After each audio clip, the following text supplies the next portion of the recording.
चालू कर दूँ। चालू।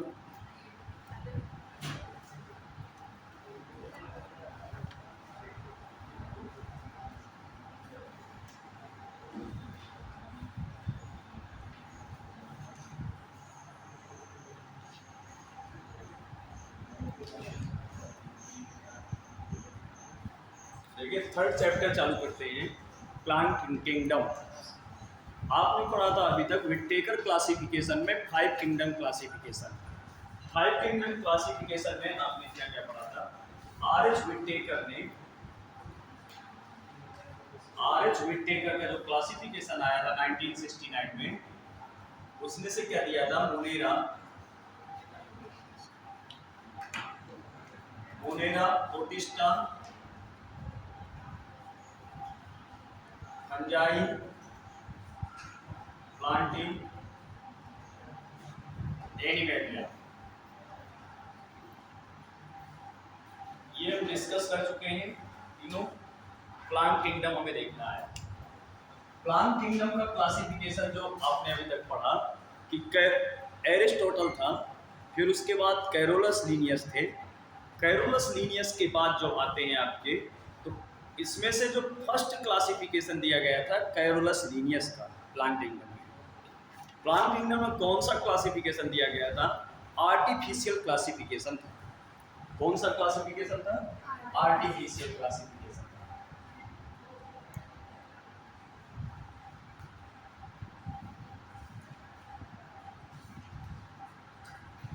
आर्टिफिशियल क्लासिफिकेशन कैरोलस लीनियस से था।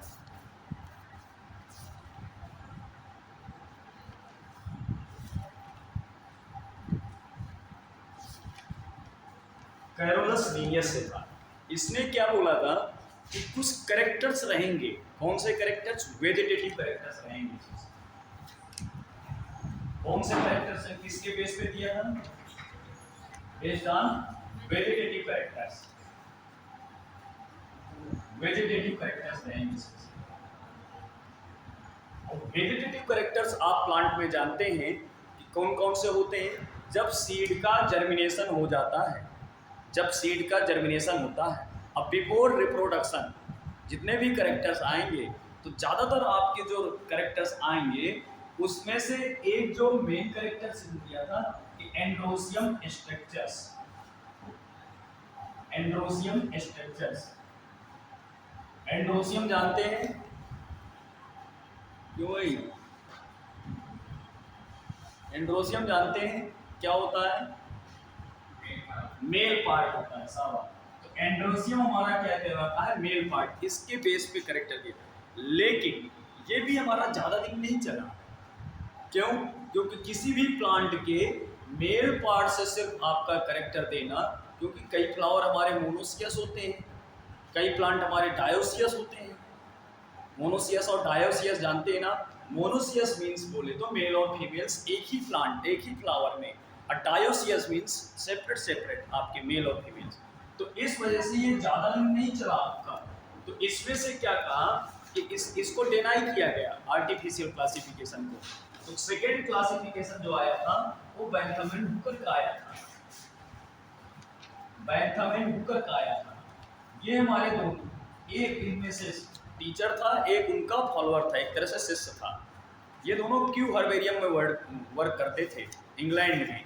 तो इन्होंने क्लासिफिकेशन आपका कौन सा दिया था? नेचुरल क्लासिफिकेशन दिया था। नेचुरल क्लासिफिकेशन कैसे दिया कि based on the external structure, morphological structure. Morphological structure के बाद और क्या सपोर्ट किया था इन्होंने?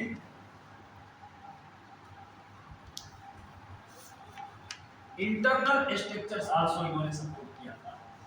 इंटरनल स्ट्रक्चर कौन कौन से होते हैं? एनाटॉमी, एम्ब्रियोलॉजी और फाइटोकेमिस्ट्री, इनके बेस पे दिया था। एनाटॉमी सभी जानते हैं, एनाटॉमी क्या होता है? किसी भी प्लांट की इंटरनल स्टडी करना, किसी भी प्लांट की इंटरनल स्टडी करना आपके एनाटॉमी होता है। अब फिर उसमें से दूसरा आता है एम्ब्रियोलॉजी। एम्ब्रियोलॉजी, एम्ब्रियोलॉजी की स्टडी करना। फादर ऑफ प्लांट एम्ब्रियोलॉजी कौन है? Father of plant embryology P Maheshwari. P Maheshwari है इंडिया में सबसे पहले, हाँ इंडिया के हैं, father of plant embryology India के हैं, इंडिया के हैं, वर्ल्ड के नहीं है। इंडिया में सबसे पहले जो प्लांट एम्ब्रियोलॉजी में वर्क किया था वो पी महेश्वरी थे। वैसे वो अगर कह दिया जाए तो ये राजस्थान के थे, हाँ जयपुर से, जयपुर यूनिवर्सिटी में काम करते थे। फिर उसके बाद एमएससी करने के बाद ये फॉरेन चले गए थे, वहाँ से इन्होंने पीएचडी किया था। फिर कुछ दिनों तक इन्होंने दिल्ली यूनिवर्सिटी में काम किया, वहाँ पे डिपार्टमेंट की, बॉटनी डिपार्टमेंट की इन्हीं की देन है एक तरह से कह दिया जाए। जैसे आपके इकोलॉजी में आर मिश्रा करके हैं, बनारस में इन्होंने पूरा बॉटनी डिपार्टमेंट इस्टेब्लिश किया। तो आपके जो पंचानन महेश्वरी थे, पी महेश्वरी थे, उन्होंने एम्ब्रियोलॉजी में काम किया था। एम्ब्रियोलॉजी सभी जानते हैं, फर्टिलाइजेशन के बाद जो भी प्रोसेस होती है वो सब एम्ब्रियोलॉजी। जैसे पोलन ग्रेन्स के साथ जो आपके मेगा स्पोर्स और माइक्रो स्पोर्स का फर्टिलाइजेशन होगा, उसके बाद का जो भी प्रोसेस आएगा सब embryology. Formation of the embryo या study of the embryo is called embryology. लेकिन प्लांट के बारे में इन्होंने स्टडी किया था, एनिमल में नहीं किया था, क्योंकि एम्ब्रियो तो दोनों में फॉर्मेशन होता है, प्लांट और एनिमल में, लेकिन इनका वर्क किस पे था, प्लांट पे ज़्यादा था। और दूसरा आपका आता है अगला नंबर फाइटोकेमिस्ट्री। फाइटोकेमिस्ट्री के बेस पे स्टडी किया था। देखिए भाई जो नए जुड़ रहे हैं उनसे मैं बता दूं कि सिर्फ प्योर एनसीईआरटी चलता है, बाकी कुछ नहीं पढ़ाया जाएगा। पुराने सब समझ रहे हैं, सिर्फ प्योर एनसीईआरटी बस, उसके अलावा कुछ डिटेल नहीं। आपके पास अगर क्वेश्चंस हैं अलग से तो आप पूछ सकते हैं हमसे जब टाइम मिले। टाइम इस क्लास में पहले ही पूछिए आगे, बाद में टाइम नहीं है क्लास के बाद। आज के क्वेश्चन अगर बहुत डाउट हैं तो जब क्लास खत्म हो जाए तो कल आइए लिख के, पूरे लाइए लिख के, पहले पूछ लीजिए। मैं आपको 10 से 15 मिनट पहले ही मिल जाऊंगा, आप लिख के लाइए जो भी क्वेश्चन है। अगर एनसीईआरटी से ज़्यादा के क्वेश्चन है, कुछ जिनको जैसे मान लीजिए बीएससी करने वाले बैठे हैं, इंटर पास हैं या एमएससी करने वाला बैठा है, कोई भी डाउट हो, जो चैप्टर चल रहा है उसके अलावा भी अदर डाउट हो बायोलॉजी में, लिख के ले आइएगा। अगर भूल जाए अब कोई भी क्वेश्चन लाइए, लेकिन वो पहले से पूछ लीजिए। अब कुछ बच्चे अपना ग्रुप भी बनाए हैं तो उसमें भी क्वेश्चन पूछते रहते हैं, तो अगर जैसे ही टाइम मिलता है तो हम बताते हैं आपको। जो भी जैसे भी टाइम मिल जाता है, लड़कों का शायद ग्रुप बना है, लड़कियां अगर चाहें तो बना सकती, बच्चों की डिमांड नहीं है। पर्सनली मेरे पास टाइम नहीं है कि मैं ज़्यादा उसमें बनाऊँ और एक्टिव रहूँ। फाइटोकेमिस्ट्री हाँ क्या है, देखिए नाम से लग रहा है फाइटो, फाइटॉन मीन्स होता है प्लांट ग्रीक लैंग्वेज में, फाइटॉन मीन्स होता है ग्रीक लैंग्वेज में प्लांट, ग्रीक लैंग्वेज में फाइटॉन मीन्स होता है प्लांट। केमिस्ट्री सभी जानते हैं केमिकल, तो प्लांट में कौन से केमिकल मिलते हैं उन केमिकल की स्टडी करना। क्या किसी में एल्केलाइड मिलता है, किसी में फिनोलिक ग्रुप मिलता है, किसी में आपके हाइड्रोक्सिल मिलता है। जैसे कह दिया जाए आपके ग्रेप्स में कौन से मिल जाएंगे, एल्कोहलिक ग्रुप मिल जाएगा, मिलेगा कि नहीं मिलेगा, OH ग्रुप मिलेगा, हाइड्रोक्सिल वगैरह, आप कार्बोक्सिल ग्रुप भी मिलेंगे। हाँ फर्मेंट, लेकिन कुछ ना कुछ तो रहता है फर्मेंटेशन के बाद भी। जैसे ठीक है कैलोट्रोपस में क्या मिलेगा, एल्कोलाइड मिलेंगे कि नहीं मिलेंगे। कैलोट्रोपस मदार का प्लांट, टॉक्सिक प्लांट होता है ना मदार, आर्ट, कैलोट्रोपस प्रोसेरा, एस्क्लेपिएडेसी, उसका एक बहुत अच्छा एग्जाम्पल है पोलिनियम। अक्सर पूछा जाता है आपने कि कैलोट्रोपस प्रोसेरा में क्या मिलता है, पोलिनियम मिलते हैं। अब पोलिनियम जानते हैं, पोलिन ग्रेन्स होता है, ऐसे करके स्ट्रक्चर होती है, आपको दिखाया था, पोलन ग्रेन्स होते हैं। वो आपको अक्सर पूछा जाता है पोलेनियम किस में पाया जाता है, कैलोट्रोपस प्रोसेरा में, ये उसका पोलन ग्रेन्स है, ऐसी कुछ स्ट्रक्चर्स होती हैं, कंपटीशन में बहुत पूछा जाता है। तो ये आपका हो गया कि एनाटॉमी, इंटरनल स्ट्रक्चर देखना। जो भी देखिए साइटोलॉजी और एनाटॉमी में डिफरेंस है। साइटोलॉजी क्या रहता है, सेल का structure, study of cells. Anatomy पूरा मार्क, जैसे हम किसी भी प्लांट की मार्कोलॉजी की स्टडी करते हैं, रूट, स्टेम, लीफ, ऐसे मान लीजिए सेक्शन काट के पूरा उसका लीफ का स्टडी करना, सेल का स्टडी नहीं है, लीफ का इंटरनल। देखिए जो सेल की स्ट्रक्चर्स होती है वो साइटोलॉजी होती है, study of cell is called cytology. लेकिन एनाटॉमी में हमें उसका इंटरनल सेल कैसी बनी हुई है, जाइलम फ्लोएम का स्ट्रक्चर कैसा बना हुआ है उनमें से, और आपके पैरेन्काइमा पोलरेन्काइमा कैसी बनी हुई, स्क्लेरेन्काइमा, ये जो टिश्यू हैं आपके परमानेंट टिश्यू और कॉम्प्लेक्स टिश्यू, यही सब होते हैं।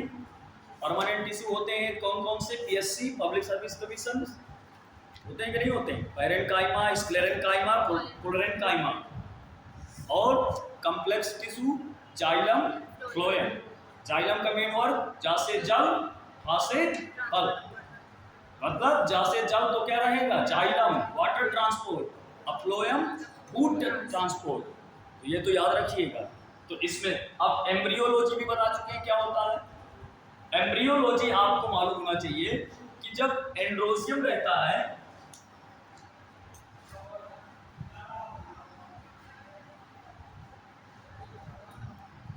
एंड्रोसियम रहता है इसमें से,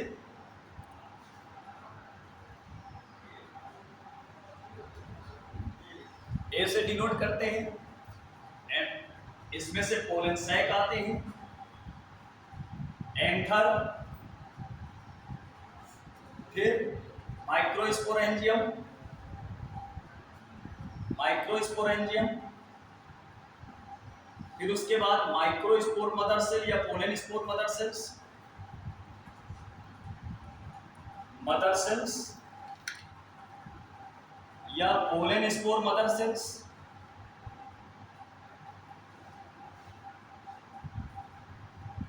इसको एमएमसी भी कहते हैं माइक्रोस्पोर्स को, इसको पीएमसी भी बोलते हैं।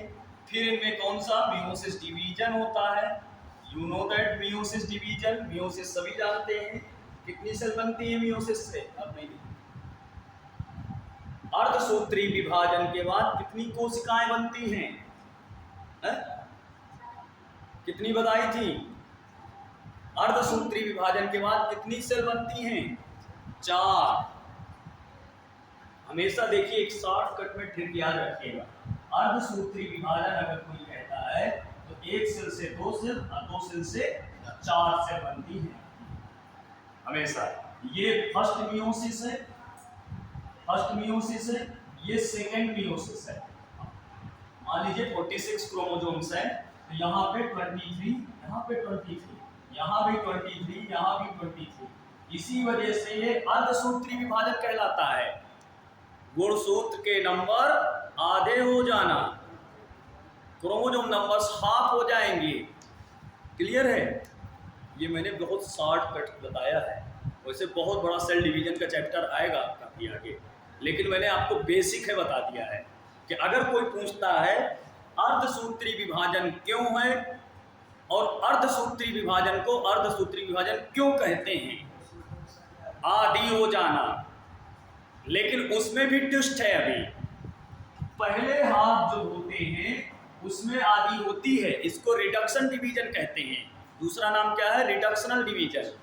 लेकिन सेकेंड हाफ आपका इक्वेशनल डिवीजन कहलाता है, समसूत्री भी कहलाता है। कभी कभी नीट वगैरह में क्वेश्चन पूछा जाता है कि अर्धसूत्री विभाजन में कौन से विभाजन के बाद इक्वेशनल डिवीजन कहलाता है, या कौन सा इक्वेशनल डिवीजन कहलाता है, meiosis first, meiosis second, prophase first या मेटाफेज। ज्यादातर बच्चे अर्ध समसूत्री को मेटाफेज में जाते हैं, लेकिन आपको समसूत्री विभाजन लगाना है, इक्वेशनल या समसूत्री, या माइटोसिस लिखा हो सकता है, उसमें से माइटोसिस लिखा हो सकता है या इक्वेशनल लिखा हो सकता है। तो आपको इक्वेशनल लिखा है तो ज्यादा करेक्ट आंसर है इक्वेशनल डिवीजन। अगर ये नहीं लिखा है तो माइटोसिस लिखा होगा इनको में से। क्यों क्यों इक्वेशनल डिवीजन या माइटोसिस कहते हैं, आपको मालूम भी होना चाहिए ना, क्यों कहते हैं भाई। सेकेंड मियोसिस क्यों माइटोसिस या इक्वेशनल डिवीजन कहलाता है, हाँ, गुणसूत्र हमारे 23 के 23 रह गए, समान रह गए, इसी वजह से ये इक्वेशनल डिवीजन रहा। क्लियर है, इसमें कोई डाउट। तो अब इसके बाद हमारे पोलन ग्रेन्स बन गए हमारे, इसमें जो मैं एम्ब्रियोलॉजी आपको समझा रहा था, एम्ब्रियोलॉजी क्या है, अभी एम्ब्रियोलॉजी नहीं चालू हुआ है, एम्ब्रियोलॉजी के स्टेप्स हैं, कैसे पहुंचेंगे हम। अब फिर उसके बाद पोलन ग्रेन्स बन जाएंगे, पोलन ग्रेन्स में फिर माइटोसिस होगा, माइटोसिस होगा तो जनरेटिव सेल्स और वेजिटेटिव सेल्स बनती हैं। जनरेटिव सेल्स और वेजिटेटिव सेल्स वर्धी कोशिकाएं, जनन कोशिकाएं।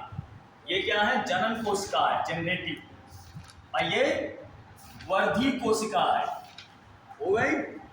यहां तक बात समझ में आई कि नहीं? स्टेप में ये देखिए, कुछ चीजें लिखाई जाती हैं, कुछ चीजें समझाई जाती हैं। तो ये समझाने का तरीका है कि कैसे आपको लोग 3 पेज दिखा देंगे जनन में, मादा जनन अंग, पुष्प का मादा जनन अंग, हिंदी वाले लिखाते हैं, हेडिंग डालिए पुष्प का मादा जनन अंग, लिखिए 2-3 पेज। आपको कुछ नहीं याद रखना है, और आपको एंथर, हाँ एक क्वेश्चन अभी आज देखा था मैंने कि ये आपका डाइथिकस है, लेकिन कितने टेट्राड बनते हैं? How many tetrad formed in microsporangia या microsporogenesis? How many tetrad, how many tetrad, कितने टेट्राड लघु बीजाणु जनन में बनते हैं? मैंने क्या कहा था? एन, ये आपका क्या रहता है? द्विकोष्ठी होता है, लेकिन वो फिर उसके बाद 4 कोष्ठक हो जाते हैं। तो 4 कोष्ठक को हम क्या कहते हैं? पहले डाइथिकस और फिर टेट्राड। कितने टेट्राड बनते हैं? 1 2 3 4 टेट्राड आपका 1 बनता है। लोब्स आपके 4 बनते हैं। टेट्राड की संख्या 1 होती है, यही क्वेश्चन था उसमें से। टेट्राड बोल, अच्छा टेट्राड हम किसको कहेंगे? जिसमें 4 सेल्स हो। तो टेट्राड की संख्या पूछी जा रही है ना कि सेल की संख्या पूछी जा रही है, लोब्स की संख्या पूछी जा रही है। तो अगर पूछता है लघु बीजाणु जनन में, माइक्रोस्पोरोजेनेसिस में कितने टेट्राड बनते हैं, आप क्या कहेंगे? 1 टेट्राड बनेगा। ये भी एक क्वेश्चन देखने को मिला था मुझे एक दिन पढ़ाते हुए, तो टेट्राड में ध्यान रखिएगा। फिर उसके बाद ये जनरेटिव सेल्स आपकी क्या हो जाती है? फिर डिवाइड हो जाती है, तो इसमें से मेल गैमीट्स बन जाते हैं। तो आगे चल के फिर यही तो जाके फर्टिलाइज करते हैं एम्ब्रियोलॉजी में। मेगास्पोरोजेनेसिस चालू हो जाता है, मेगास्पोर्स बनते हैं। मेगास्पोरोजेनेसिस में मेगास्पोर मदर सेल से मेगास्पोर्स बनेगा। उसमें कौन सा डिवीजन होता है? मियोसिस होता है। शायद आपको याद हो, मियोसिस बताया था ना। गुरु बीजाणु जनन से, कैसे गुरु बीजाणु जनन किसे कहते हैं? गुरु बीजाणु मात्र कोशिकाओं से गुरु बीजाणुओं का निर्माण आपका क्या कहलाता है? गुरु बीजाणु जनन कहलाता है।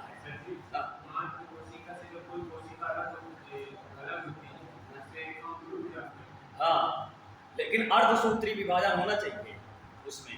उसमें एक और ट्विस्ट है कि उसके 3 सेल्स खत्म हो जाते हैं, डेथ हो जाती है, एक तरह से डिजेनरेट हो जाते हैं, एक बचता है।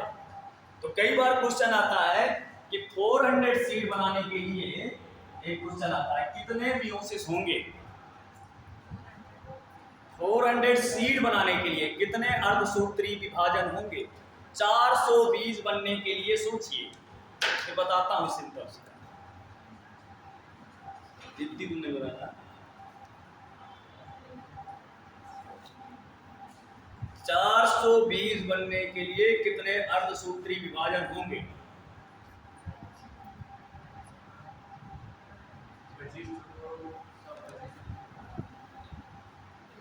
थोड़ा सा क्लू दे दूं, नर और मादा युग्मक बनेंगे ना, तब तो 20 बनेगा। क्यों भाई? आपको मालूम है एक के साथ ही मेल गैमेट्स फ्यूज होता है दोहरे निषेचन में, डबल फर्टिलाइजेशन में। तो हमें कितने नर और मादा युग्मक चाहिए? कितने 20 बनने हैं? 400। तो 400 ही नर मादा युग्मक चाहिए कि और ज्यादा चाहिए? 400 ही चाहिए ना, दे दीजिए। मानो 400 नर और मादा युग्मक चाहिए। अब क्लू बता दिया मैंने, और आगे सोचिए कितने अर्धसूत्री विभाजन होंगे। आप सब इंटर पास हैं, अब सब अच्छे टीचरों से पढ़ चुके हैं पूरे शहर में, और ज्यादातर बच्चे जानते भी हैं, जो मादा वाले हैं, हंस रहे हैं, मुस्कुरा रहे हैं ज्यादातर बच्चे, क्योंकि मैं भी मादा ही हूँ, पढ़ा रहा हूँ, इस वजह से बहुत सारे बच्चे जानते भी हैं, लेकिन ये नहीं सिखाते हैं। ये मैं कह रहा हूं 420, क्वेश्चन लिख लीजिए। 420 बनने के लिए कितने अर्धसूत्री विभाजन चाहिए? मियोसिस कितने? How many meiosis are found in 400 seed, मतलब कितने मियोसिस चाहिए आपको?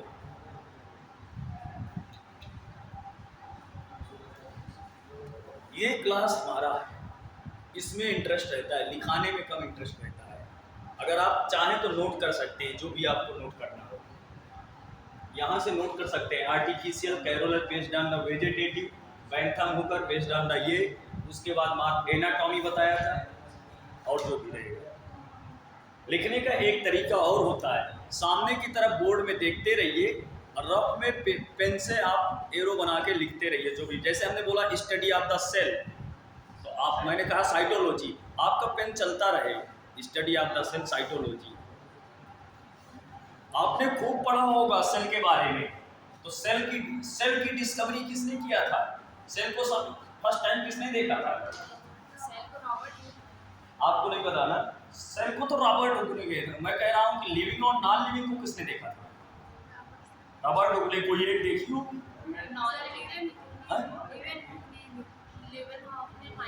हाँ, देखिए इनको मालूम है, रॉबर्ट हुक ने नॉन लिविंग सेल्स देखी थी।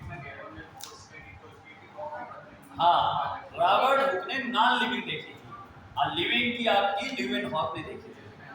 हाँ, लिविंग किसमें देखा था? पस सेल थी, बैक्टीरिया देखा था, टीथ के बैक्टीरिया में देखा था। तो ये भी पूछा जाता है आपका कभी कभी कि लिविंग और नॉन लिविंग किसने देखा था। नहीं आया 400 सीट वाला? आप रुकिए, 420 बनने के लिए कितने अर्धसूत्री विभाजन चाहिए? आप बीपीएससी कर रहे हैं, तुम्हारे साथ फ्रेंड है क्या?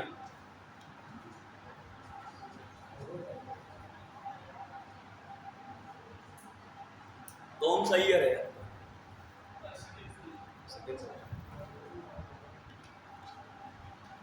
आप सब पढ़ चुके हैं, लेकिन अभी ट्रिक नहीं बताई गई है, और वो ट्रिक कंपटीशन वाले के पास ही होती है। समझ रहे हैं? मैंने बताया, एक होता है टीचर पढ़ाने वाला, एक होता है कॉम्पिटिटिव क्वेश्चन बताने वाला। तो वो कॉम्पिटिटिव क्वेश्चन आपको बताया नहीं गया है, क्योंकि वो कंपटीशन पढ़ाते नहीं हैं।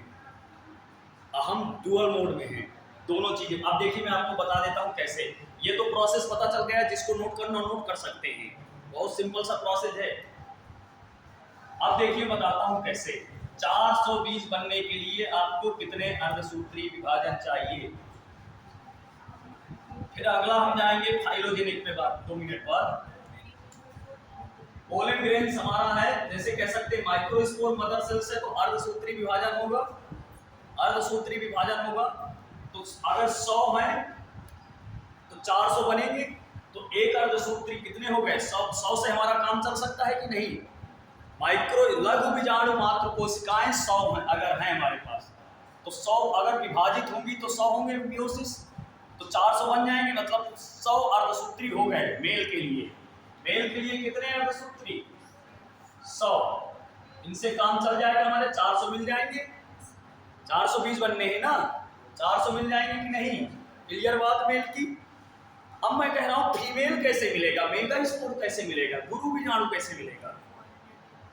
गुरु बीजाणु 400 चाहिए हमें। क्यों? हाँ, 400 चाहिए। मैंने कहा था गुरु बीजाणु में एक दिन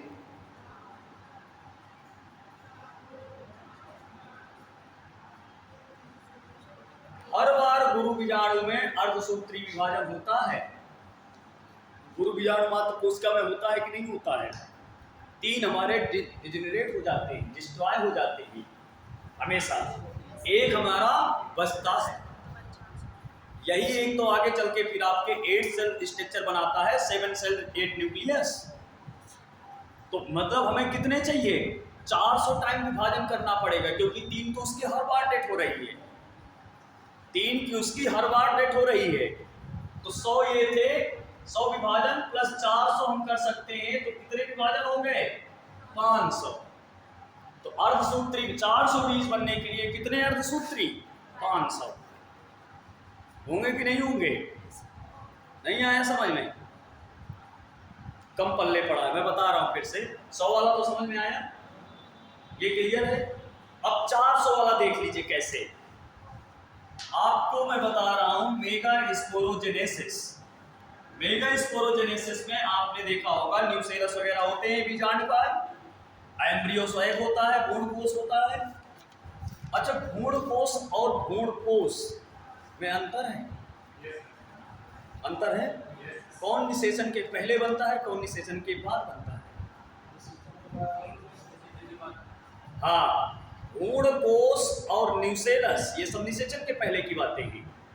बीजांडकाय और निषेचन के बाद आपका भ्रूणकोश।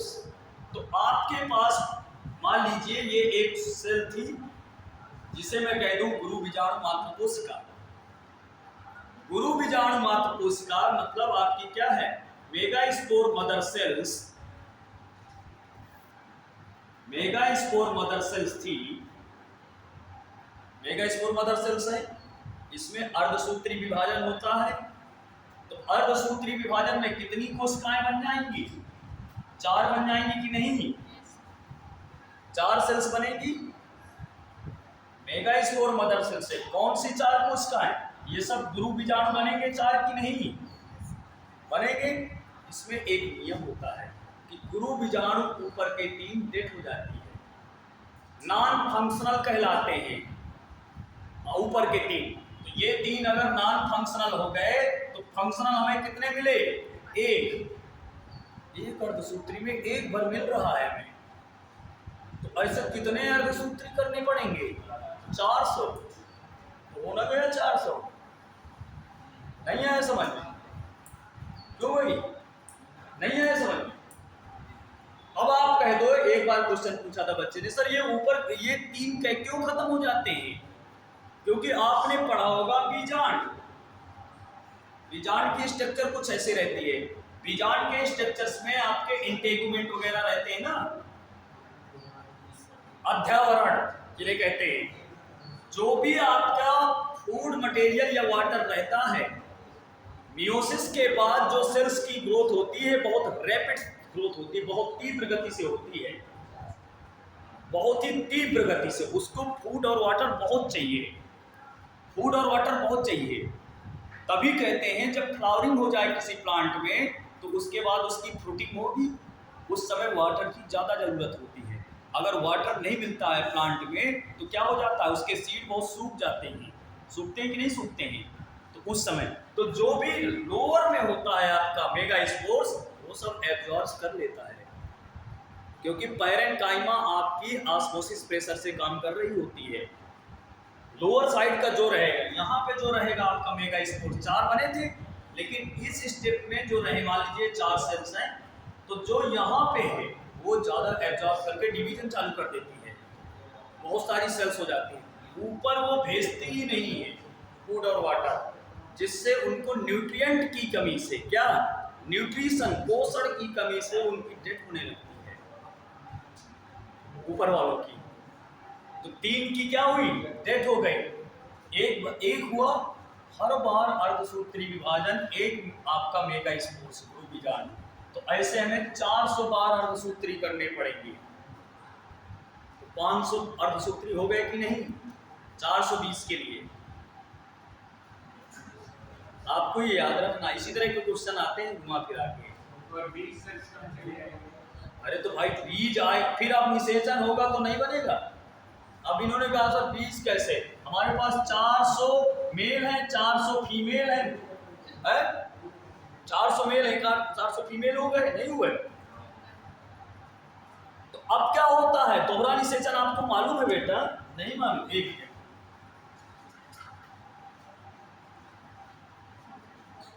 हम सिर्फ पहला वाला निषेचन बताएंगे, सीड बनने वाला। दूसरा आप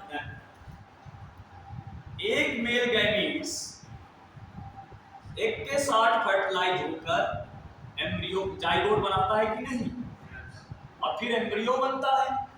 तो यही तो बीज बनाएगा, जाइगोट आगे चल के एम्ब्रियो, एम्ब्रियो के बाद बीज। और दूसरा मेल गैमीट हमारा पोलर न्यूक्लियाई होते हैं मिडिल में, नहीं होते। पोलर न्यूक्लियाई ध्रुवीय केंद्रक या द्वितीयक केंद्रक या केंद्रीय कोशिका मिडिल में। तो पहला वाला मेल गैमीट्स किसके साथ, एक के साथ, दूसरा वाला मेल गैमीट्स इसके साथ मिडिल में। यही तो दोहरानी से चल रहा। तो हमें तो सिर्फ बीज चाहिए, आगे चल के सीड चाहिए। तो क्या रहा, सीड मिल गए, खत्म काम, हमें आगे बताना ही नहीं है हमें। अगर कोई पूछता है कैसे सीड बनता है, सीड तो इसी से बनता है ना। इससे क्या बनता है, भ्रूणपोष, एंडोस्पर्म बनता है कि कुछ और बनता है, 3n एंडोस्पर्म बनता है ना। ये 2n बनता है जाके। पहले PEN बनता है कि नहीं, प्राथमिक भ्रूणपोष केंद्रक, प्राइमरी एंडोस्पर्म न्यूक्लियस। फिर बाद में आपका एंडोस्पर्म बन जाता है इससे। इसी जगह मैंने बताया था 7 सेल 8 न्यूक्लियस, 8 केंद्रक। कैसे,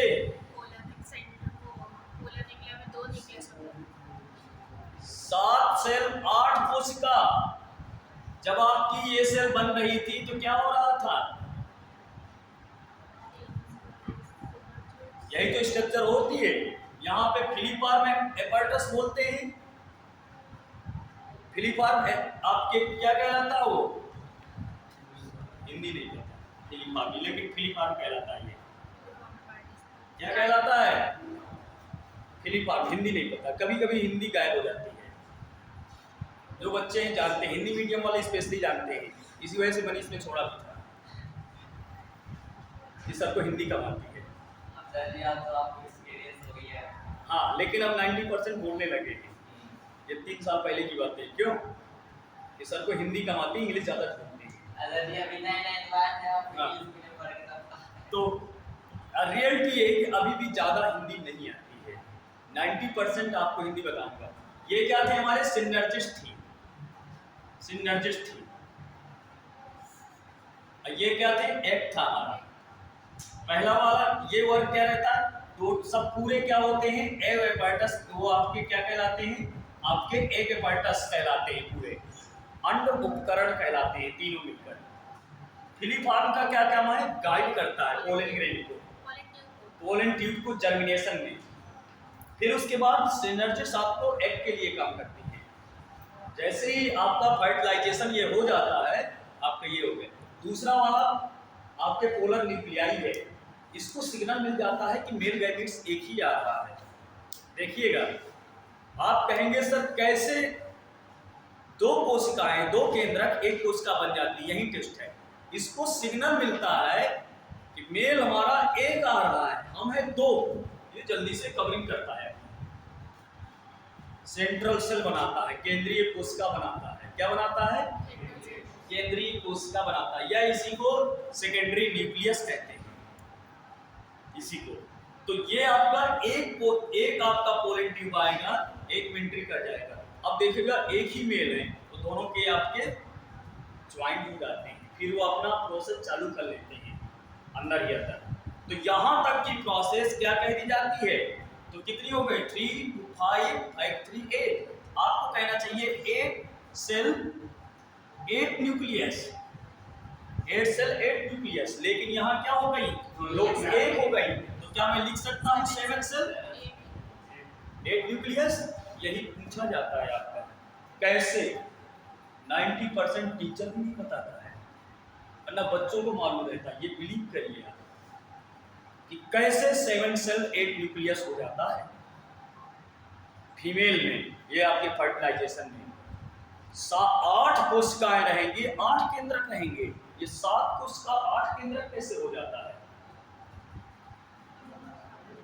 आपको ये क्लियर करना है। अब आते हैं हम अगले उसमें से कि फाइलोजेनेटिक क्लासिफिकेशन। ये तो एम्ब्रियोलॉजी की चर्चा थी, आगे चल के एम्ब्रियो का फॉर्मेशन हो जाएगा।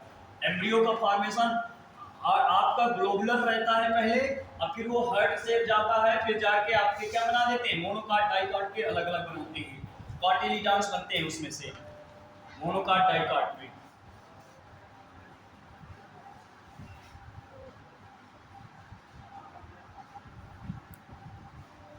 अपनी अपनी अपनी चॉइस है। मैंने पहले ही बोला था, किसी को भाषा अच्छी लगती, किसी को राइटिंग अच्छा लगता, किसी को चेहरा पसंद होता है। हाँ, किसी को चेहरे से ही नफरत होता है।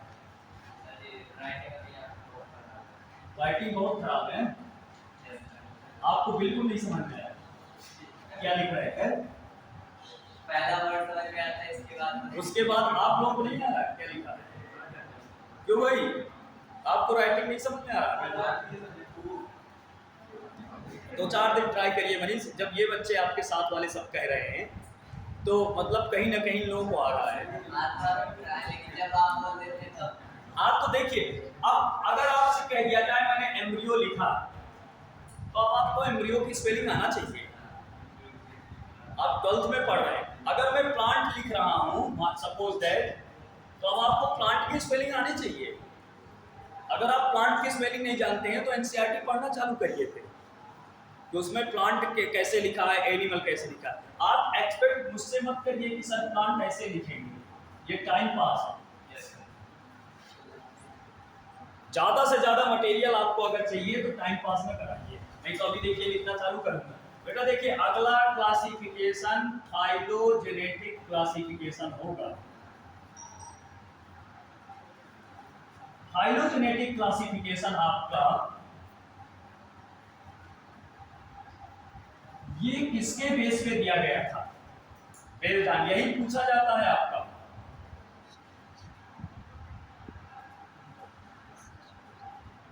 एवोल्यूशन के बेस पे, विकास के आधार पे। किसके? विकास के। फाइलोजेनेटिक का हिंदी अर्थ होता है जाति वृत्तीय। बहुत हिंदी आने लगी है, देखिए। वर्गीकरण। रियलिटी थी, आज से 3-4 साल पहले बिल्कुल हिंदी नहीं आता था। 3-4 साल पहले बहुत हिंदी बिल्कुल पढ़ाया ही नहीं था। हाँ, 4 साल पहले बिल्कुल हिंदी नहीं आता था, हिंदी पढ़ाता भी नहीं था। तो हिंदी वाला लड़का लड़की क्लास में पहले दिन तो आता था, अब बैठ के दूसरे दिन गायब, दूसरे दिन गायब बिल्कुल। सोचता था क्या बात है यार, मैं पढ़ा नहीं पाता क्या? अभी तक तो बहुत लड़का लाइक करता था, मानो में लड़का कौन लाइक कर रहा है? मास्टर ने बताया तुम इंग्लिश बहुत बोलते हो। इंग्लिश वाले को कोई दिक्कत नहीं थी, इंग्लिश मीडियम वाला जिस दिन से बैठा था उसी दिन से पहले भी बैठता था, अब भी बैठ रहा है। जो इंग्लिश मीडियम जानता था, इंग्लिश से हिंदी मीडियम वाला, हमने बहुत इम्प्रूव किया है हिंदी पढ़ पढ़ के। कुछ मेन शब्दों को, जैसे मान लीजिए फाइलोजेनेटिक क्लासिफिकेशन, जाति वृत्तीय वर्गीकरण, किस आधार पे? एवोल्यूशन के आधार पे, विकास के आधार पे। जाति वृत्तीय, फाइलो मतलब देखिए, फाइलो मतलब आपका क्या? अच्छा, उसके आधार पे। इसमें तो फाइलो का मतलब रहा जेनेटिक क्लासिफिकेशन से। एक तरह से कह दिया गया है कि स्पीशीज का जो ग्रोथ हो रहा है, सक्सेशन हो रहा है, स्पीशीज की जो सक्सेशन चल रही है, सक्सेशन जानते हैं? स्पीशीज की सक्सेशन, जैसे मान लीजिए सबसे पहले इस अर्थ में क्या है थी? एल्गी समझ लीजिए, अनुक्रमण, पौधे का अनुक्रमणीय विकास कैसे हुआ। मान लीजिए जैसे आपने एनालॉगस और आप क्या होमोलॉगस, हाँ एवोल्यूशन वाले चैप्टर में आएगा भी, उसमें बताऊंगा आपको एवोल्यूशन कैसे हो रहा है। समरूप और हिंदी पता नहीं, होमोलॉगस आपका है। मैं आपको बता दूं कि ये इन्होंने जो पूछा, एनालॉगस और होमोलॉगस दो तरह का होता है। अगर कह दिया जाए होमोलॉगस में ऑर्गन सेम, ओरिजिन डिफरेंट, मान लीजिए ऑर्गन सेम है, अंग आपके समान है, लेकिन उनका वर्क जैसे कह दिया जाए ओरिजिन डिफरेंट हो रहा है। लेकिन एनालॉगस में आपका क्या हो सकता है? ओरिजिन सेम आपका हो सकता है, लेकिन वर्क डिफरेंट हो सकते हैं ऑर्गन आपके। इसमें से ओरिजिन सेम हो सकता है लेकिन वर्क डिफरेंट हो सकते हैं। जैसे हमारी तुलना जो की गई है, हमारा ओरिजिन किससे? बर्ड से हुआ है। बर्ड के पंख क्या है? हाथ है, देखिए सही कह रहे हैं। हाँ, बैट पंख जो बनते हैं ना पक्षियों के, वो हाथ हैं उनके। तो कहीं ना कहीं हमारी तुलना उनके हाथों से की गई है। वर्क उनके एक जैसे हैं, वो कैच करने का पकड़ने का भी काम करते हैं, चलने का काम करते हैं। तो वर्क एक जैसे हो गए लेकिन ओरिजिन दूसरे जैसे हो रहे हैं। इसी तरह मतलब जीव का विकास कैसे हुआ, तो इसमें कॉमन एंसेस्टर लेके काम करते हैं। कैसे? कॉमन एंसेस्टर लेके। एंसेस्टर बोले तो लक्षण कहलाता है। कॉमन एंसेस्टर लेके काम करते हैं। जैसे मान लीजिए किसी किसी के पैर आपके एक जैसे रहे, लेकिन उनके ओरिजिन पैर से हम भी चलते हैं, पैर से पक्षी भी चलते हैं। हम आप खाना खा लेते हैं, वो घूमने का काम करते हैं। हम क्या उड़ सकते हैं क्या?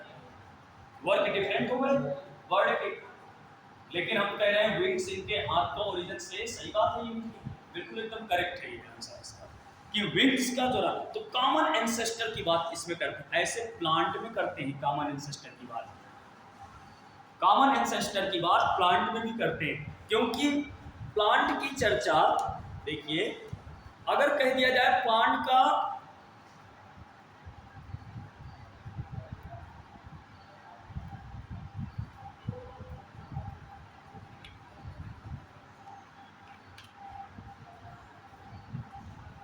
अर्थ में सबसे पहले प्रोकैरियोट आए थे। प्रोकैरियोट आए थे कि नहीं आए थे? यूनिसेलुलर थे। प्रोकैरियोट क्या होते हैं? यूनिसेलुलर। प्रोकैरियोट को प्रोकैरियोट इसको एक कोषीय। एक कोषीय क्यों? क्योंकि एक ही कोषा पाई जाती थी। तो अगर कह दिया जाए हम लोग यूनिसेलुलर थे पहले, तो क्या सही है कि गलत है? सही है। हम लोग पहले प्रोकैरियोट ही थे। अगर ओरिजिन आप स्पीशीज देखी जाए, हम लोग पहले प्रोकैरियोट थे, बाद में हम क्या रहे? एक्वेटिक एनिमल आए। इस अर्थ में एक्वेटिक के भाग में रहे। फिर धीरे धीरे हमारा क्या डेवलपमेंट हुआ? वही प्रोटोजुआ, सिलिंड्रेटा, एनालिडा। फिर धीरे धीरे हम वो वाले बने। फिर बाद में हमारे डेवलपमेंट हुआ है, बाद में हम कार्डेटा में आए हैं। तभी तो आप देखेंगे एनिमल किंगडम में क्या होता है, बाद में एनिमल किंगडम आता है। उसमें से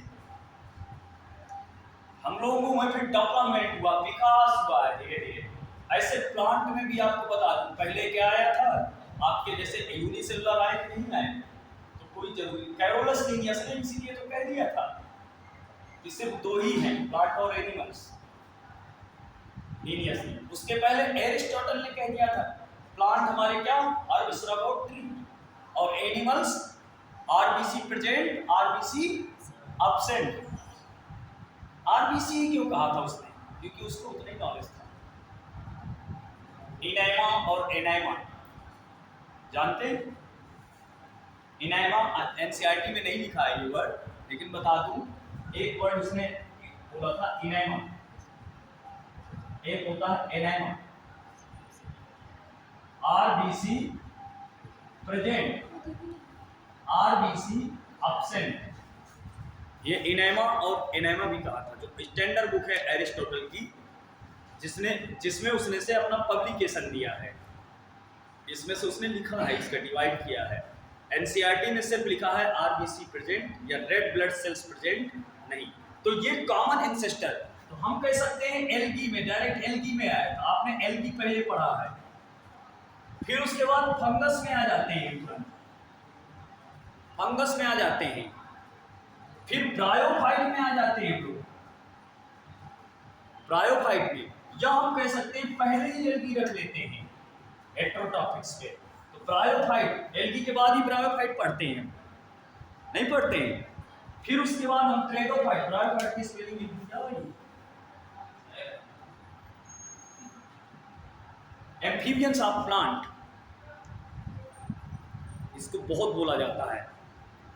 पौधे के जो एम्फीबियंस ऑफ प्लांट, पौधा जगत का उभयचर, ब्रायोफाइट। ये क्वेश्चन भी आता है आपके नीट वगैरह में, ये लिखा हुआ है एनसीईआरटी में, अभी बताऊंगा मैं, लेकिन लिख सकते हैं आप कि पौधे जगत का उभयचर कौन है, जंतु जगत का उभयचर कौन है। आज एक क्वेश्चन पूछा था एक बच्चे ने, उसे पढ़ता है, ऐसा कोई एनिमल है जिसके लंग्स नहीं होते हैं और चलता फिरता भी हो? हाँ लैंड में रहता हो, लंग्स हाँ, और वर्टिब्रेटा में आ जाता हो। वर्टिब्रेटा में भी आ जाता हो, अलाइन में भी रहता हो। वर्टिब्रेटा समझ रहे हैं ना? वर्टिब्रेटा का क्लासिफिकेशन जानते हैं ना? अग्नेथा, नेथोस्टोमेटा, टू टाइप्स, जा प्रेजेंट, जा एब्सेंट, जबड़ा उपस्थित, जबड़ा अनुपस्थित। तो अग्नेथा आपका जबड़ा अनुपस्थित, जबड़ा मतलब मुंह, जिसे आगे का, ये फेशियल पार्ट है। जूलॉजी में भी फेशियल बोलते हैं लोग, फेशियल कराने जाते हैं ना, कहते हैं फेशियल कराने। रियली में ये जूलॉजिकल आपका नेम है। ये फेशियल है, ये क्रेनियल है। ये जो सर खोपड़ा है ना, ये ऐसे वाला, ये आपका क्रेनियल पार्ट है और ये पूरा फेशियल पार्ट है, इसलिए इसको फेशियल आप लोग बॉडी उसके जूलॉजी का टर्म नहीं यूज करते हैं कि मैं फेशियल करा रहा हूँ। फेस आप देखिएगा, फेशियल और क्रेनियल 2 पार्ट्स में डिवाइड होता है हमारा है।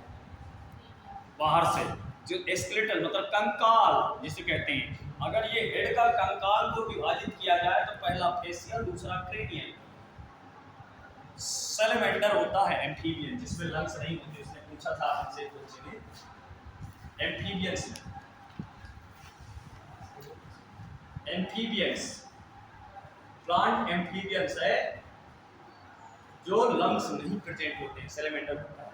सर ये लैंड पे रह सकता है? हाँ, लैंड में रह सकता है, ये ज्यादा वाटर में भी तो रहता है। वाटर में भी है। एम्फीबियंस है ना? एम्फीबियंस क्यों? एम्फीबियन को एम्फीबियंस क्यों कहते हैं? लैंड और वाटर में दोनों में रह सकता है। क्यों लैंड में रहता है, क्यों वाटर में रहता है एम्फीबियंस? भाई सर क्यों रहता है बताइए।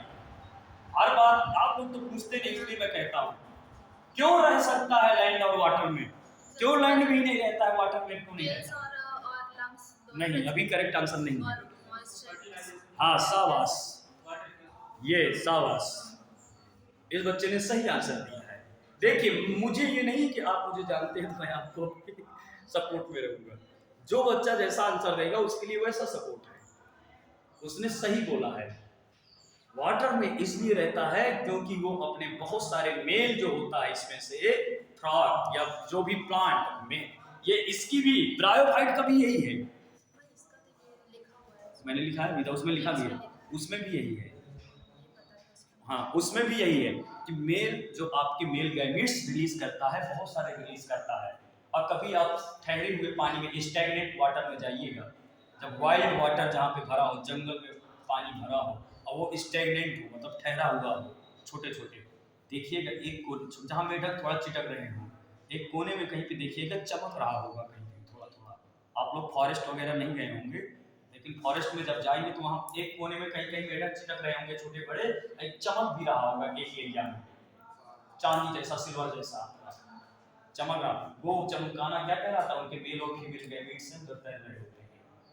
फिर लार्वा तो ये क्या करता है, बहुत सारे मेल गैमेट्स रिलीज करता है, एग वैसे कम होते हैं।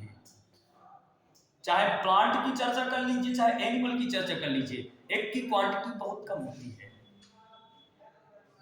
एग की क्वांटिटी बहुत कम होती है।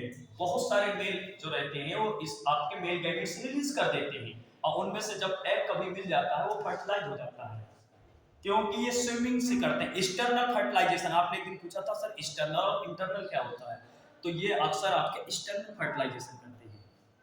एक्सटर्नल फर्टिलाइजेशन बोल दिया जाए कि मेल और गैमेट्स को बाहर फर्टिलाइज कराया जाए, लेकिन जैसे एनिमल में होता है इंसेमिनेशन होता है। इंसेमिनेशन बोले जाए तो मेल गैमेट्स को फीमेल के अंदर आपका इंसेमिनेट कराया जाता है, वो आपका इंटरनल फर्टिलाइजेशन मतलब आंतरिक बॉडी के अंदर अगर फर्टिलाइजेशन हो वो अंतःनिषेचन या आंतरिक निषेचन कहलाता है। अगर बॉडी के बाहर रिलीज कर दिए जाए तो बाह्य निषेचन हुआ। जैसे आजकल टेस्ट ट्यूब बेबी चल रहा है, वो बाह्य निषेचन कहलाता है। एक उसमें हिंदी में रहता है पात्रे निषेचन, हाँ पात्रे निषेचन या टेस्ट ट्यूब बेबी या इन विट्रो फर्टिलाइजेशन, वो बाह्य निषेचन है, आंतरिक नहीं है। अंतः निषेचन मतलब अंतः, तो इनका आंसर सही था कि बाहर फर्टिलाइज करते हैं वाटर में, और रह ये सर्वाइव किसमें कर सकते हैं, जमीन में रह सकते हैं, बाहर सर्वाइव करते हैं। तो आप कहते हैं सर बाहर क्यों आते हैं? रेस्पिरेशन के लिए आते हैं, क्योंकि इनके स्किन से भी करते हैं ना ये। कोई अगर कहते बाहर फिर क्यों आते हैं, ना पानी में बने रहे, क्योंकि जब इन्हें कभी कभी कोई कोई ऐसा पॉइंट्स होता है जो वहां की ऑक्सीजन खत्म होने लगती है, क्लोराइड वगैरह या कुछ, क्यों? ज़्यादातर वहाँ पे एल्गल ब्लूम वगैरह हो जाए या कुछ ऐसा हो जाता है तो ऑक्सीजन पानी में उतनी नहीं मिलती है, एक्वेटिक एनिमल की डेथ होने लगती है, ये चिटक कर बाहर आ जाते हैं अपने लिए पर्याप्त ऑक्सीजन लेके। तो इसमें क्या रहेगा आपका, ये पूरा का पूरा आपके सेलेमेंडर से पूछा गया था कि लंग लेस एनिमल्स, फेफड़ा विहीन जंतु कौन सा है। अब आते हैं इसके बाद कुछ इसके टैक्सोनॉमिकल और भी रिजॉल्व करने के लिए टैक्सोनॉमी में दिए गए हैं। जैसे पहला दिया गया है न्यूमेरिकल टैक्सोनॉमी। न्यूमेरिकल टैक्सोनॉमी नाम से ही लग रहा है कुछ न्यूमेरिकल होगा उसमें। हाँ, न्यूमेरिकल है। कंप्यूटर बेस्ड स्टडी करना प्लांट की टैक्सोनॉमी, कंप्यूटर बेस्ड, कंप्यूटर में डाटा फीड कर दिया जाता है। मान लीजिए मैं 3 प्लांट को, आप तीनों प्लांट हैं, तीनों के कैरेक्टर रूट के फीड कर दिए जाए, एक का टैप रूट है, एक का फाइब्रस है, एक का एडवेंटियस है, और इस तरह के हजारों प्लांटों के फीड कर दिए जाए डाटा। लीफ के कैरेक्टर कंपाउंड और सिंपल कैरेक्टर्स, पिन्नेट और आपके क्या हो जाएंगे, पिन्नेट और आपके रेटिकुलेट वेनेसन, आप ऐसे कैरेक्टर्स या फ्लावर में फीड कर दिए जाए कि मोनोसियस है, डायोसियस है, या और भी कैरेक्टर्स उसमें से हो जाएं कि इसमें पेरियड कंपाउंड क्या कह रहे थे, रेटिकुलेट पिनेटली और पामेटली होते हैं। और होगा बेटा दी, मोनोकार्ड का दिया होगा। नहीं, वो वेनेशन तो रेटिकुलेट और पैरेलल। हाँ, पैरेलल जानते हैं, रेटिकुलेट और पैरेलल क्या होता है, वेनेसन। हिंदी नहीं पता इसकी, जनरल लिखी मुझे। देखिए जो बात हकीकत में बोलूंगा, लेकिन मैं आपको समझा दूंगा, आपको समझ में आ जाएगा। रेटिकुलेट वेनेसन, आपने पीपल देखा है, पीपल का पत्ता, पीपल का पत्ता जब गर्मियों में पड़ा मिलेगा तो ऐसे देखेंगे जाल जैसा दिखेगा। जिस पत्ते में बहुत नेट जैसा, छन्ना जैसा दिखे, वो रेटिकुलेट वेनेसन है। कौन सा वेनेसन है, रेटिकुलेट। आपको मैं समझा दूंगा, लेकिन उस चीज की हिंदी बहुत कभी कभी नहीं आता। जालिकावत, सही कहा है। अब पैरेलल वेनेसन क्या कहलाता है, ये आपका ज्यादातर डाइकाट में होता है, ध्यान रखिएगा। डाइकाट में किसमें होता है, डाइकाटिलिडान्स, द्विबीजपत्री, द्विबीजपत्री। अब पैरेलल वेनेसन किसमें रहता है बेटा, पैरेलल मोनोकाट में। वेनेसन अगर आपका कैसा है,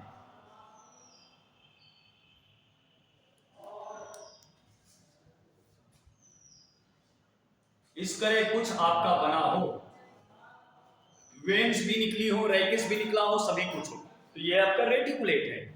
अगर पैरेलल वेनेसन बनाना हो, जैसे आपके मोनोकाट, पोएसी फैमिली, गेहूं, इनमें भी रहता है, तो इसमें सिर्फ आपका ये रहेगा,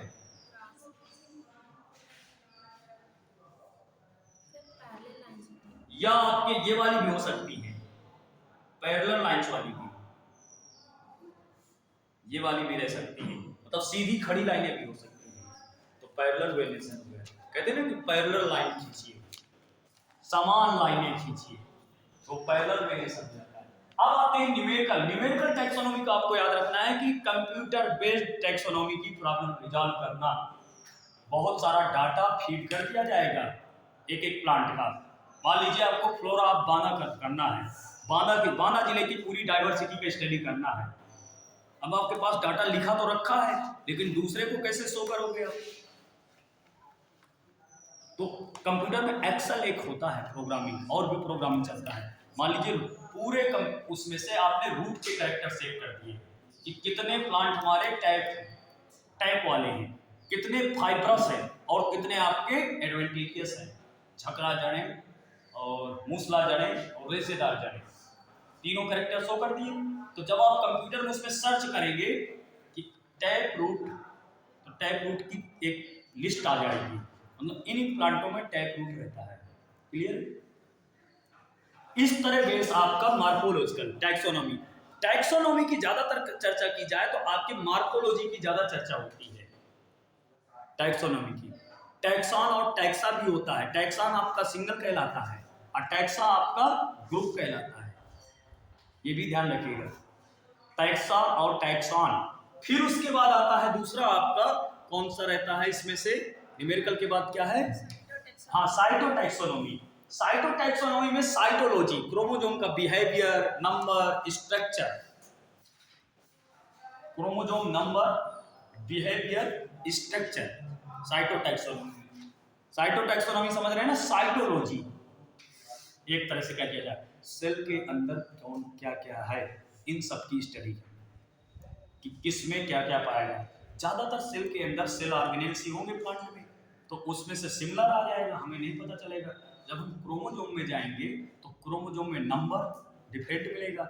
इस दुनिया में जितना भी ऑर्गेनिज्म है सबका क्रोमोसोम नंबर अलग अलग है, या सिमिलर हो सकता है तो कैरियोटाइप, कैरियो आपकी ग्राफी अलग अलग हो सकती है, इडियोग्राम और कैरियोग्राफी। कैरियोग्राफी मीन्स आपके कैरियन, कैरियन क्या होता है, कैरियन मीन्स क्या होता है, केंद्रक, शाबाश, केंद्रक कहलाता है कैरियन मीन्स। तो इसी से बना है कैरियोग्राफी, मतलब केंद्रक के अंदर जो गुणसूत्र है उनकी संरचनाएं, उनके स्ट्रक्चर बनते हैं, तो उन सब की स्टडी करना, नंबर्स उनके निकालना, उनका साइज और बिहेवियर निकालना, कौन सा साइज रहता है, कौन सा बिहेवियर रहता है। जैसे आपने पढ़ा होगा कि वाई क्रोमोसोम थोड़ा सा छोटा होता है एक्स की अपेक्षा, उस अगर छोटा है तो जीन भी कम होंगे, नेचुरल सी बात है। एक्स आपका थोड़ा सा बड़ा होता है, इसी तरह के आपके साइज और उनके नंबर्स निकालने हैं। फिर आता है कीमोटैक्सोनॉमी साइड, कीमोटैक्सोनॉमी रहता है। कीमोटैक्सोनॉमी फिर वही आ गया आपका कि प्लांट में केमिकल की प्रेजेंट, किसी भी पौधे में कौन से केमिकल मिलते हैं उनके बेस पे आप क्लासिफाई कर देते हैं प्लांट को। ये सब रिजॉल्व करने के लिए हैं कि कैसे प्लांट की स्टडी की जाए, किस किस आधार पे, अलग अलग। कीमोटैक्सोनॉमी बोले तो chemical study of the plant. मान लीजिए कोई प्लांट आपने उठाया, उस प्लांट का आपने केमिकल एक्सट्रैक्ट एक तरह का जूस जैसा बनाया है, आप उसकी स्टडी करते हैं केमिकल फॉर्म्स में कि कौन सा है। अब टैक्सोनॉमी में आप कर नहीं सकते, तो आपने कोई बोलता है ना बॉटनी वाला कि ये बहुत पॉइजनस है, इसको टच न कर लेना। जैसे आप सीधी सी बात है, आप क्या आम का पत्ता दे दिया जाए, मदार का पत्ता दे दिया जाए, आप किसको पॉइजनस कह देंगे, मदार को कह देंगे। धतूरा स्ट्रामोनियम को, धतूरा स्ट्रामोनियम जानते हैं, धतूरा स्ट्रामोनियम देखिए आप जानते हैं, लेकिन मैं लिखूंगा तो आप कह देंगे नहीं जानते। धतूरा stramonium Solanaceae,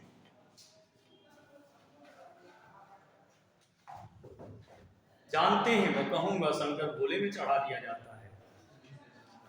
Hindu religion community आपकी, हिंदू रिलीजन कम्युनिटी मतलब हिंदू धर्म में जो ज्यादा बिलीव करता है, हालांकि मैं नहीं ज्यादा बिलीव करता किसी भी रिलीजन में, हर फंड बताऊं मैं किसी भी रिलीजन में ज्यादा बिलीव नहीं करता हूं, अपनी अपनी जगह सब अच्छे हैं, समझ रहे हैं। लेकिन मैं आपको सिर्फ समझाने के लिए, बॉटनी के शब्द बताने के लिए, धतूरा स्ट्रामोनियम सोलेनेसी का है। तो ये आपका कैसा हो गया, वो भी आपका जहरीला होता है, टॉक्सिक होता है।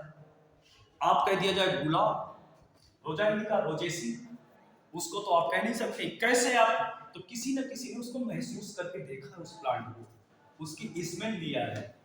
जैसे इस समय पार्थेनियम ग्रास चलता है, गाजर घास, पार्थेनियम देखा है, गांव में जो रहते होंगे मेड़ के किनारे किनारे बहुत इतना ग्रीन ग्रीन सा ग्रो कर रहा है, बहुत ग्रीन ग्रीन सा ग्रो कर रहा है, ग्रो कर रहा है कि नहीं। अब व्हाइट कलर का छोटा छोटा नन्हा उसका फ्लावर आ रहा है। भांगड़ा तुम जानते होगे, क्यों, ये जसपुरा नरेश है ना, इस वजह से जानता होगा। हाँ। भांगड़ा जानते हो, नहीं सुना ना, भांगड़ा जो रहता है, जो जमीन पे मेड़ों में उगता है, उसको क्या कह देते, 1 घंटा उखाड़ के देखिए, आपके सांस लेने में तकलीफ होने लगेगी, हाथ में खुजली होने लगेगी। उसके लिए तो मजदूर भी नहीं मिलता है उखाड़ने के लिए, कहते नहीं भाई वो नहीं उखाड़ रहा। क्यों क्यों सांस लेने में तकलीफ होती है, जानते हैं साहब, ये लड़का अच्छा है, अच्छा जानता है। पोलन एलर्जी, मतलब एलर्जी करता है पोलन ग्रेन्स उसमें से, जो आप, क्योंकि पोलन जो रहता है वो आपका लगभग 25 mm से 50 mm तक की इसका साइज होता है। तो पोलन ग्रेन्स हमारे रेस्पिरेटरी ट्रैक्ट में चिपक जाते हैं जाके, तो म्यूकस मतलब चिकना रहना चाहिए। अब वहां सेल्स को जो मूवमेंट हो रहा है उस मूवमेंट को स्लो कर दे रहे हैं, पेरिस्टाइलिस मूवमेंट को स्लो कर दे रहे हैं, तो इसकी वजह से क्या रहता है, वो आपका सांस लेने में तकलीफ होने लगती है। अब कुछ उसमें से क्या करते हैं, हमारे लंग्स में जाके चिपकने लगते हैं, तो और प्रॉब्लम क्रिएट करते हैं। क्लियर है? इस वजह से हाथों में खुजली होता है उससे, तो वो भी एक तरह से खुजली क्यों होता है, वो टॉक्सिक होता है, वो अपना प्रोसेस चालू कर देता है अंदर से बाहर से अंदर जाने के लिए। तो हमारा ब्लड क्या होता है, वो बोलता नहीं भाई आना नहीं अंदर इसको, क्योंकि पूरे पोर्स होते हैं ना हमारी बॉडी में, वेस्टेजियल ऑर्गन्स में आ गए हैं वैसे हेयर हमारी बॉडी के पूरे हेयर्स किसमें से, अवशेषी अंग में आ चुके हैं। आपको मालूम होना चाहिए। हाँ, कुछ दिन बाद टकले होने लगेंगे, बिल्कुल कुछ नहीं, हेयर नहीं। हमारी बॉडी में जितना भी हेयर है वो अवशेषी अंग वेस्टेजियल ऑर्गन्स में आ चुका है। आप ध्यान रखिएगा, सर ने बोला था। वैसे जो अपेंडिक्स वगैरह आपने पढ़े होंगे वेस्टेजियल ऑर्गन्स, तो हेयर भी आ चुका है आपका वेस्टेजियल। जैसा बोल रहे हैं जैसे, अरे भाई कोरियन देखिए ना, उसमें से कोरिया वगैरह के लोगों को बिल्कुल एकदम से है। कोरिया इंडिया में आपको ज्यादा मिलेगा, फॉरेन वगैरह को ज्यादा देखिए जहां डेवलपमेंट ज्यादा हो रहा है। साउथ कोरिया वाले देखिए ना, कहाँ उनके बहुत सारे बिल्कुल नहीं, ऐसा नहीं है, बहुत कम होते हैं, बहुत कम रहते हैं ऐसा। जितना देखिए, जितना डेवलपमेंट ज्यादा होता है, डेवलपमेंट कहाँ ज्यादा होता है, फेवरेबल इन्वायरमेंट में। हम लोग बहुत हार्श कंडीशंस में रहते हैं, बहुत गंभीर कंडीशंस में। हमारा इन्वायरमेंट 50 डिग्री टेम्परेचर भी जाता है और जीरो में भी आ जाते हैं। हम लोग फ्लक्चुएट होते रहते हैं। जैसे एसी चलाइए 25 में, अच्छा रहेगा कि कभी 50 डिग्री टेम्परेचर कर दीजिए, कभी उसमें से 10 का कर दीजिए। समझ रहे हैं ना? हमारे यहाँ 50 डिग्री भी टेम्परेचर जाता है और 0-1 में भी रहते हैं। ठंडी सीजन में 2-1 में आ जाते हैं। तो कितना हार्श कंडीशन है, हमें बदलना पड़ता है अपने आप को। लेकिन जहां पे कंडीशंस एक जैसी रहती हो वहां डेवलपमेंट ज्यादा होगा, वहां डेवलपमेंट ज्यादा होगा, फेवरेबल इन्वायरमेंट रहेगा। ये सब चीजें टैक्सोनॉमी हो गया आपका, तो ये रहेंगे। उसके बाद एल्गी रहता है आपका, एल्गी में आ जाते हैं। कुछ बचा क्या? हाँ, एक चीज ध्यान रखिएगा, एल्गी जैसे आपको पढ़ाऊंगा तो इसमें से कुछ फिगर्स बने हुए हैं। कभी कभी इन फिगर्स के नेम लिख के आ जाता है आपके नीट वगैरह में, फिगर बन के आएगा, आप ABC करके लिख के आ जाएगा डी, कि इनमें से कौन करेक्ट है या कौन सही है, इसका नेम ये है। सिर्फ एनसीईआरटी पढ़ना, अगर नीट के उद्देश्य से पढ़ रहे हैं तो एनसीईआरटी के अलावा कुछ नहीं। मैं हिंदी मीडियम चाहे इंग्लिश मीडियम, हिंदी मीडियम की एनसीईआरटी खरीद लीजिए आप। थोड़ा सा थोड़ा नहीं, आप हिंदी मीडियम के इंग्लिश खरीदे, एनसीईआरटी खरीदिए, उसकी भी आती है एनसीईआरटी दोनों। देखा होगा ना हिंदी मीडियम की एनसीईआरटी, तो दोनों में एनसीईआरटी में लिखा हुआ है नाम। पेपर आपका बाइलिंगुअल आता है। आप चॉइस जो इंग्लिश चॉइस करते हैं उनको हिंदी नहीं मिलता है, जो हिंदी चॉइस करते हैं उनके लिए आपका क्या रहता है, इंग्लिश मिलता है। पानी लाया क्या? ये वाला पीना होता है, पीने में तो और हो जाएगा।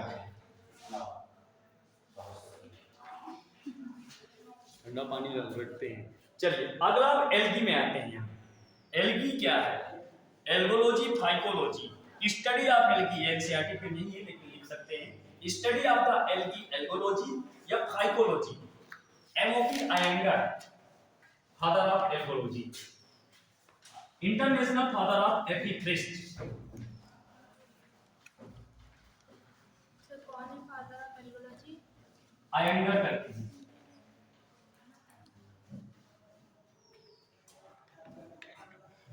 एल्गोलॉजी आपका एल्गी कहलाता है। जैसे शैवाल, शैवाल की स्टडी कर सकते हैं। शैवाल देखा है भाई सबने? कुछ फिलामेंटस भी होता है, कुछ कॉलोनी लाइक स्ट्रक्चर्स होती है। ये आपका कह दिया जाए तो क्लोरोफिलस होता है। हाँ, क्लोरोफिल युक्त होता है। मीन्स कह दिया जाए क्लोरोफिल युक्त एक तरह से कि इनमें क्लोरोफिल प्रेजेंट होता है। ऐसा कोई ऑर्गेनिज्म है जिसमें क्लोरोफिल न रहता है? बताइए, मैंने बताया था। ऐसा कोई ऑर्गेनिज्म है जिसमें क्लोरोफिल कभी प्रेजेंट ही नहीं रहता है?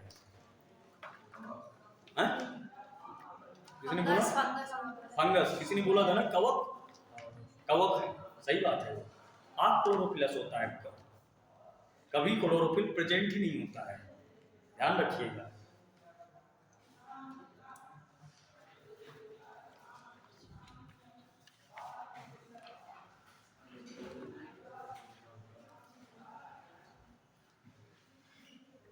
अब सवाल में आपको क्या क्या करना है?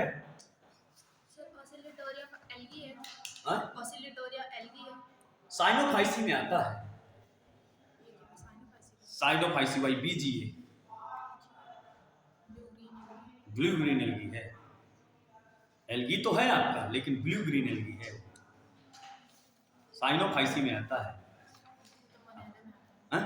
तभी तो मोनेरा में रख दिया गया है उसको, तभी तो मोनेरा में रख दिया गया है ऑक्सीलेटोरिया आपके, इस वजह से वो आपका एल्गी तो है, लेकिन एक तरह से एक कुछ की, कुछ आपके जैसे क्लैमाइडोमोनास है, ज्यादातर आपके मल्टी सेलर होंगे, लेकिन क्लैमाइडोमोनास आपका यूनिसेलर होगा। फ्लैजला उसमें प्रेजेंट होंगे, कसाब, कसाब जानते हैं ना, फ्लैजला मूछे जैसे निकल आए बीच से, हैं दो, जैसे ये आप ऐसे कुछ, तो ये क्या कहलाते हैं? कसाब, फ्लैजला होते हैं।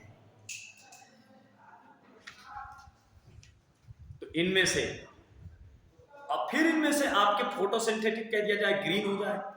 ग्रीन क्यों? आपके रेड भी रहती है, ब्राउन भी रहती है एल्गी, और ग्रीन भी होते हैं। तो उनमें से आपके पिगमेंट के बेस पे किसी में जेंथोफिल मिलेगा, किसी में फाइकोएरिथ्रिन मिलेगा, किसी में क्लोरोफिल मिलेगा। हाँ हाँ, फाइकोएरिथ्रिन और फाइकोएरिथ्रिन रहता है उसमें से, आपके जेंथोफिल भी रहते हैं। तो ये कुछ आपके जो पूछे जाते हैं आजकल टफ क्वेश्चन में। हाँ बेटा आ रहा है, 10 मिनट हो गए।